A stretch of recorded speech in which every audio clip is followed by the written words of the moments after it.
It is a brand new episode of Flyers Daily. We're on the road. We are at the shore. It's beautiful. It's beach weather, but it's getting close to being hockey weather. Well, not really.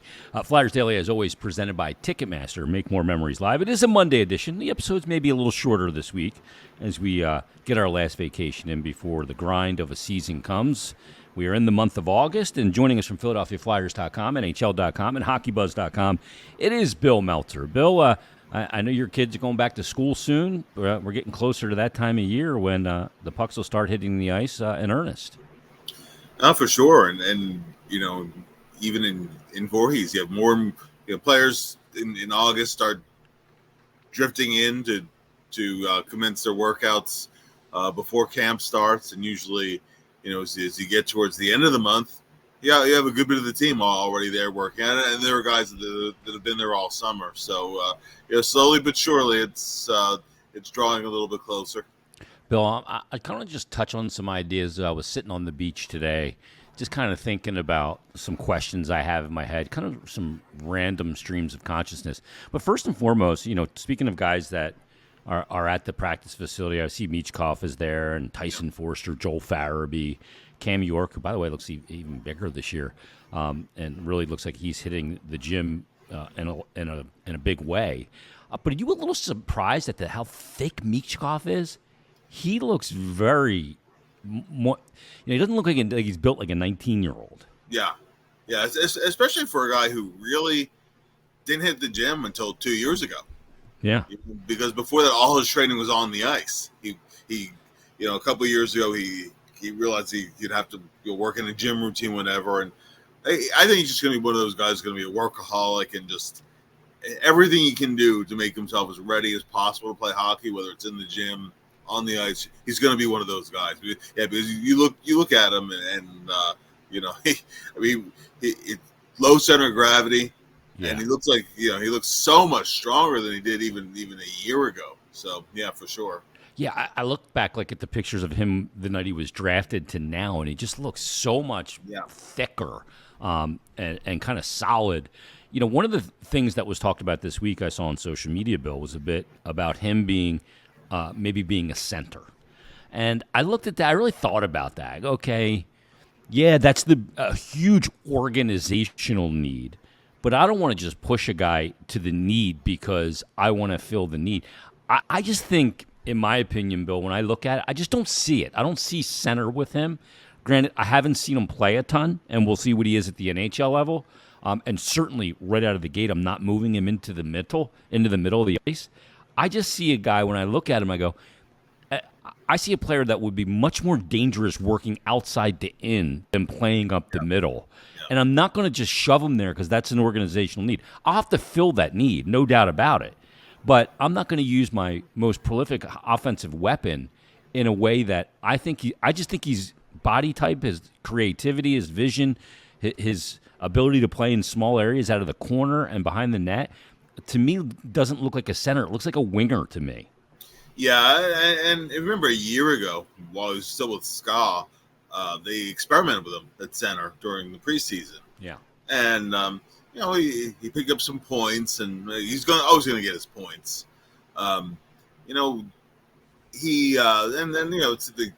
It's against KHL competition, but definitely had a ton to learn on defensive responsibilities of a center. And I mean, I think he can play any position and succeed at it. But I agree that he's naturally a winger, and so play him where I think he'd be the most effective, which I think is on right wing. When he played center, mind you, was a very short period of time in a preseason, but he was very oriented to setting guys up, and he can do that too. But I want him scoring. He's a goal scorer. Yeah. So that's the harder feat, to score the goals as opposed to set them up. Yeah, I mean, you need both kinds of players on your team, but a guy who's a natural finisher, keep him where he is, and find centers that work. Find a center that works for him. Whether it's Frost or whoever it'll be this year and beyond. I think you make him the best winger that he can be, and then you find line mates to work with him. Long term, absolutely. You do need that top end center to be a contending team. But I don't think you force them to play a different position because it's a team need, as opposed to where he fits the best, and you find other pieces that work. I think there's a notion, Bill, that your best forward needs to be a center. Yeah. And that's just not true. I don't think that's the case. The Tampa Bay Lightning's best forward is Nikita Kucherov. The Rangers' best forward is Artemi Panarin. Now, they don't have this huge need at center, so you don't hear the same, well, they got to move Panarin to the middle because he's their best forward. No. To me, I look at him and go, I just want to maximize this guy's skill set. And I think that's on the wing, and that's okay. My best forward can be a winger. It doesn't have to be a center. Yeah, sure. That's an old traditional hockey type thing to think about. Yeah. But look at Patrick Kane all those years with Chicago, and he played a little bit of center too, but he made the biggest difference on the wing. And I think Michkov would be another guy who's going to be like that. And what did Kane do, Bill, that was so great? It's when he moved off the wing into the middle of the ice and he created decisions, he just made the right decisions when the opposition kind of had to choose on what they were going to give him and what they were going to take away. That's why he was great. So, yeah, I totally agree with that. I saw that kind of being bantied about, being talked about, and I just didn't buy it. Another thing, Bill, Danny Briere mentioned in, I think it was the Michkov introductory press conference, he mentioned Hathaway and Delarier and how Delarier would going to be one of Michkov's best friends, right? Because he'd be a protector of Matvei Michkov. There's going to be guys around the league that try and take liberties on a young player that's got a tremendous ceiling of talent, and he's just first getting into the league. People are going to see what they can get away with. But I'm thinking about it, and I'm thinking about Nick Delarier, and I'm going, okay, who's coming out? Who, if Nick Delarier is coming in, who's coming out of the lineup? I just don't see a spot for Nick. And I like Nick Delarier. And I think there is a place for him and what he does on occasion. But I got to tell you, I don't know who comes out of the lineup to get him in it. Yeah, and we talked earlier this summer about Bobby Brink. And I don't want them messing with Brink. I want Brink in the lineup, It'll be a top 9 role with some power play time. They had Brink a little bit in the fourth line, a little bit last year. That's really not where he belongs. So you're gonna, as long as your lineup is healthy, you're gonna get to 12 pretty quickly. So I don't know where there's a role for Nick to be an everyday player at this point either. Again, but barring some kind of injury, certain matchups or whatever, like. You're against New York and they're dressing Rampy. Well, I would assume Delarier might be in the lineup that game, right? Yeah. I don't see Nick playing every day, and again, I don't want it to be at the expense of a young skill player.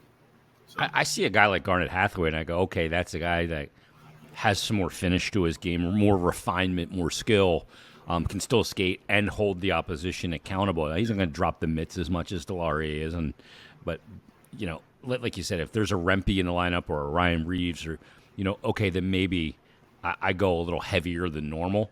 But I got to be really careful who I pull out of the lineup. Here's the thing, Bill. There's question marks on some guys, and I don't think this yo-yo effect of them in and out of the lineup serves a couple of purposes a whole heck of a lot. And I'm going to talk about Morgan Frost with this too. Yeah. To me, the Flyers got to go into this season saying, if Morgan is healthy for 82 games, Morgan is in the lineup for 82 games. Because I can't go with this yo-yo anymore and just pull him out of the lineup. It's either he's going to be an 82-game player for us, or we cannot diminish his trade value, and we got to move him because this is now getting to the point of, okay, the hard lessons have been there, and I understand the accountability, and it's no one's immune. But to me, the approach coming into this season with Morgan Frost and Bobby Brink to some degree has got to be an 82-game season and not 69. No, I completely agree with that. Season before last, he dressed in 81 of the 82 games. The only time he was scratched in Toronto in front of his family. But he was up and down the lineup, and he spent a stretch in November. I think it was about 3 weeks. It was the last game of October, so the last third or so of November, and he was playing with Zach McEwen. He was playing with Nick. Those aren't the right line mates. It's not the right lineup spot for him. And then when they put him with JVR and with Tippett, that point to the end of the season, he led the team in scoring. Now, that was because Konecny missed time, but still led the team in scoring. This past year, they started yo-yoing him in and out of the lineup. Had the talk with Tortorella, and it was right before that game against Calgary. I think it was January the 6th was the game. He led the team in scoring again until the final 10 games. And then everybody of the team struggled the final 10 games, including Frost and many others. But, Morgan kind of dropped off. And again, his ice time went down, too, because they were giving Paling more ice time. They were giving, Hathaway more ice time. And so he was one of the guys whose ice time went down during that period of time. But I think that particularly, whether you're going to sign him to a new contract because he's restricted at the end of next year, and he's starting to come up when unrestricted free agency is in sight. So the next contract either walks him right into it, or you move him. Yeah. Or if he has a bad year, that's not good for him, not good for the team. Then you're wondering, what do we qualify, or just let him get a fresh start someplace else? But for trade value, for this is the year he has to take the next step. I think Morgan has to consistently be in your top six. Second line is fine, and power play time. And to me, he's one of and he had 10 power play points on a lousy power play this past year. So to me, this is the year where he has to really take that bigger bite and be that guy this year. If not, then you move on, whatever the next steps are. But I completely agree that he has to be a guy who you have him in the lineup as long as he's healthy and used in a role where he's being put in position to succeed. And that's not just Frost. That goes for any young player really, or player he's in his mid-20s now. But if you put them in position to succeed, and it was something actually that Fred Shiro used to say. It was a Fred Shiro quote that if I don't use a player right and he doesn't succeed, that's on me. If I put him in position to succeed and he doesn't, that's on him. Yep. And I think that's as true now as it was when Fred Shiro said it. No question. Which leads me to another player, Bill. Frost, top six. You mentioned those things. This player likely falls in the bottom six. But down year last year. He dealt with an injury. But where does Noah Cates fit in right now? Is he a fourth liner? I think Noah Cates' perfect role. I like him better as a winger than as a center, only because he'll give you more offense as a winger than he will as a center. Well, when he plays center, he focuses a lot more on the checking side of his game, and he's good at it. Right, he's a good defense. Plays really deep in his own zone. Yeah, exactly. So, I like him as the F1. He's a very good forechecker. He'll win a ton of battles up ice because of the stick on puck too. Yeah, and he'll get to the net. As he's actually not a bad PP2 guy. He'll go to the net and bag some goals that way. So I really like to see him, as a third line winger. I think that's a good spot for him, particularly because you have Paling, you still have Lawton, and we talked about the redundancy effect. It's great to have two-way players, but I think you want to have some variation in your lineup. So I think Cates is a winger, and I like to see him, and you can move him up or down given in a given game.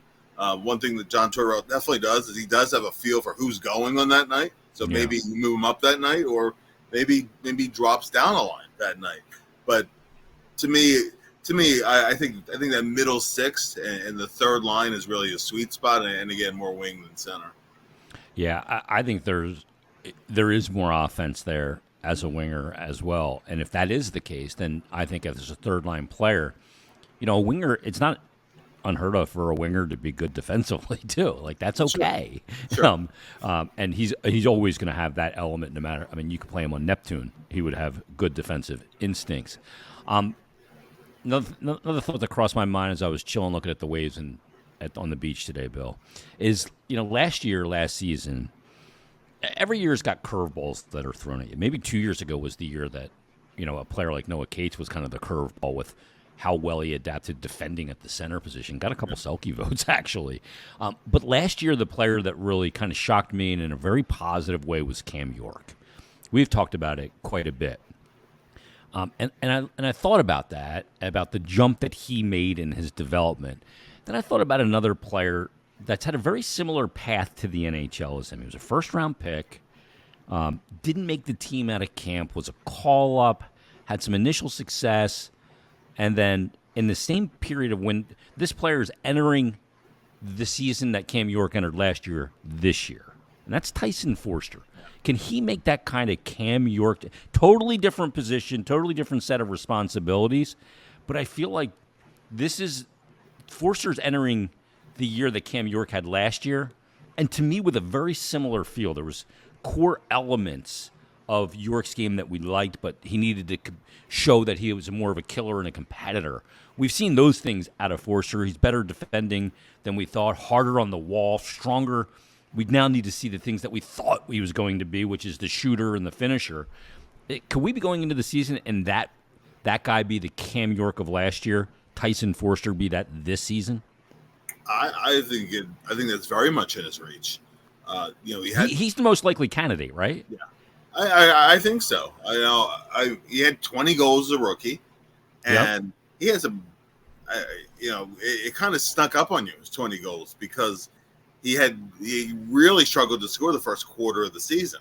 Bill, he couldn't throw it in the ocean the first 18 games. Exactly. I think he was stuck on one goal until the home and home with the Penguins, and then he went a nice run, and had another dry spell, and then another really nice run. That was the latter part of February, going into the stretch, and then like everybody else, his final 10 games were rough. At least offensively, the goals dried up. But I would not be surprised at all if Foerster goes from 20 goals this year to 26, 27 this year. And maybe even as he continues to develop even more, 30-goal guy. He has it in him. He has the big shot. He wins a ton of battles. If he can pick up 3 or 4 goals on the power play, he can be a 30-32. Yeah. If you could, because he can score from the flank. Yeah. And one of the areas they scored a ton of goals was at the top of the circle, top of the on his off wing. So we know. I think that there are more goals there for him that way, and as he started picking up towards the latter February, March, early March stretch, he was scoring some deflection goals too. He can, he has really good hands. So there's no reason why he can't go from an even 20 to the higher end of the 20s, and again maybe even eventually even more. To me, that I think he can take that jump of 5-6 goals. This is the year we really would like to see Tippett go from the upper 20s somewhere into the 30s. Yeah, he could do that. And we talked about Frost earlier. He only had 13 goals last year. His assists were up, but he only had 13 goals. But the year before, they had 19 goals. And if not Farabee as well. And then he high. And most of his scoring was in the first half of the season. Yeah, and he really struggled in the final third. Yeah. This team should not be bereft of goal scoring at all. No, they should. I mean, it's still scoring by committee. Yeah. But there's enough guys who can get you 20, 25 goals. So if you can get 30-goal seasons out of Tippett, Konecny, and Foerster, I mean, you're north of 90 goals right there with just those guys. So just with those guys, and Cates can chip in a little bit. Brink can chip in a little bit. We're not even mentioning Michkov and Drysdale. Yeah, exactly. So your Flyers aren't going to be an offensive juggernaut, but there should be enough offense there that you're not near the bottom, and maybe if some guys pick up, you can be a little closer to that 18th in the league, somewhere about that. Yeah, I think that's a realistic goal. Getting your goals, certainly getting over 3 a game. Flyers would fluctuate over 3 a game, then under 3 a game, and. I remember 2 years ago, Bill. I mean, geez, they needed like the planets to align to score a goal. They needed, and they needed, and they weren't opportunistic. They weren't a team. They need one chance to get a goal. They they need a lot of chances to score. So yeah, you get those guys in around 30. Several guys at double digits. Frost, 20 goals, 40 assists would be a great season for him. Yeah. Same kind of numbers, maybe 22 and 44 for a guy like Couturier. Right. Exactly. And I mean, the thing, of course, with Coots was all his scoring came before we talked about that January 6th game. That was his last goal for a long time after that. He had 10 goals, I think, in his first 41 games as a 20-goal pace, and then it was a real struggle after that. And as it turned out, he had the injury issues and whatever. When he missed those couple games in January, and he was never the same again after that. He was really fighting it the rest of the season. Having him in the lineup obviously is huge, but having him healthy in the lineup for a whole season is huge as well. And that also helps you with matchups. It helps a lot of other things. It can help other people offensively, even if the numbers don't show up in Couturier's column. So, there's a lot of things that have to come together. I'm curious. I don't want to put numbers on Michkov for his first year, but I'm wondering what he can do as a 19-year-old in the league. I don't want to set the expectations too high, but I think he can come in and make an impact pretty quickly. So yeah, Bill, I don't want to put numbers on him either, but I'm going to eventually put numbers on because I can't help it. You know what I mean? Okay, so last thing, Bill, for this episode, again, this is all me just sitting on the beach, toes in the sand, the whole thing, and just thinking. I'm just writing an email and notes to myself. So we just talk about that scoring and Foerster, if he can get north of, close to 30 or north of 30. Tippett, same thing, and Konecny off signing the new deal, which won't go into effect until after next season. And I look back at when he signed his bridge contract.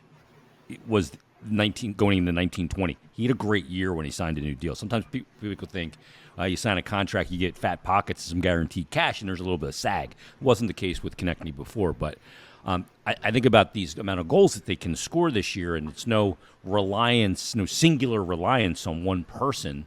But then I think, okay, well, if you're going to score a lot of goals, are you going to be a team that gives up a lot of goals? And I look at this goaltending situation, and I go, okay, I mean, as we sit here right now, I'm assuming Ersson's the number one, right? I think that he's the number one. But you almost have more urgency to find out what Fedotov is over what Ersson is because of the age and the money you signed Fedotov to at 3.25 in a 2-year deal. I mean, how does this split kind of take place? I mean, you go, okay, he's our number one. He plays 3 out of every 4 games. I just don't think it works. I think it's maybe 1 out of every 3 or 1 every 2.8 is how it plays out this year. Because I think you got to find out about Fedotov too, because he is not a young player. Yeah. And he's on a 2-year too. So yeah, and on the other side of that is unrestricted free agency. Yeah, I think that little short spell at the end of the year, you couldn't go by that at all. I mean, that would have been unfair to measure on that. That first game he played actually came in a pinch and whatever. I mean, that was playing off adrenaline. I mean, his first appearance went really, really well, and the other ones were a little bit rough. But but I don't think you could judge by it. And that coincided, like the Montreal game, he got touched up in, like that coincided with the team just being absolutely dreadful. Yeah. So I don't know what he is. I still don't know what he is. No clue. And I think you need to know that. Going in, I would think it would be somewhere in the neighborhood of 45 to 50 games for Ersson, depending on how it goes. Yeah. And if it is a 50-32 split, that is enough games where you have a little bit of a sense of what you have. And it's also one of the things that can be unfair sometimes with the backup goalie. If he's only the guy going in the second half of back-to-back, Yeah. It's your third game in 4 nights, and he hasn't started in 3 weeks. It's not fair to him. So I think that sometimes, the numbers can deceive you a little bit, but I think you need to know where they are. It's honestly a big question mark. With Erson, it's a consistency thing. It's never a compete thing. We know he'll fight forever, and we'll put together stretches where he definitely plays like a number one goalie. But he needs 12-3-1 at one point last year in 16 games. Yeah, and he needs to just carry it through over a whole season. I think Urs was pulled, early a few too many. That's on him. I mean, if he was pulled, it was either because the score was getting out of hand, or because Sam was having a rough night that night. I think every time he was pulled, I think it was justified. Yeah. But I looked at fewer of those games this year. The good games are encouraging and really nice to see, and I'd like if his save percentage is right around 90. Again, that's not going to do it. No, it needs to be 912 or higher. I think it has to be. It has to be. And again, I don't know what you're going to get from Fedotov, but at least 90% from him. If he's your, if not, then it could be a long season again where, it could be like the season before last, just in terms of goals against. You really need to solidify the position. Obviously, Carter Hart isn't available, and for the Flyers to get off to a good start, I think you're going to have to get good goaltending. I don't think there's any way. I don't think they're going to outscore it. We were talking about getting more scoring. I don't think they're going to outscore mistakes to where you dig yourself a hole and you're going to consistently pull out of it. So. Yeah, I don't think they would score as much in track meet style hockey. No. I don't think that's trading chance hockey is going to be something that they're going to be good at, even though they may score more this year, by having guys step up their goal totals. High-flying, high-scoring hockey games, to me, is not a recipe for them. I don't know that it's going to be low-scoring, 2-1s like it was last year and the year before to some degree, where they won a lot of really tight games. They went to Florida twice last year, won back 2 games 2-1. They played some really low-scoring games, no margin for error. I remember talking about that at the beginning and the pressure that puts on a goalie. When a team's giving you 2 goals and you can only give up 1 to win. And they did it a lot, but it's a difficult way to live. They can't play track meet style hockey. So, we'll see how that plays out as well. Bill, great stuff. I'm going to continue to enjoy my week at the Shore. We'll be back Wednesday. Read Bill's work at PhiladelphiaFlyers.com, NHL.com, and HockeyBuzz.com. And we'll talk to you coming up Wednesday from the beach on a brand new Flyers Daily.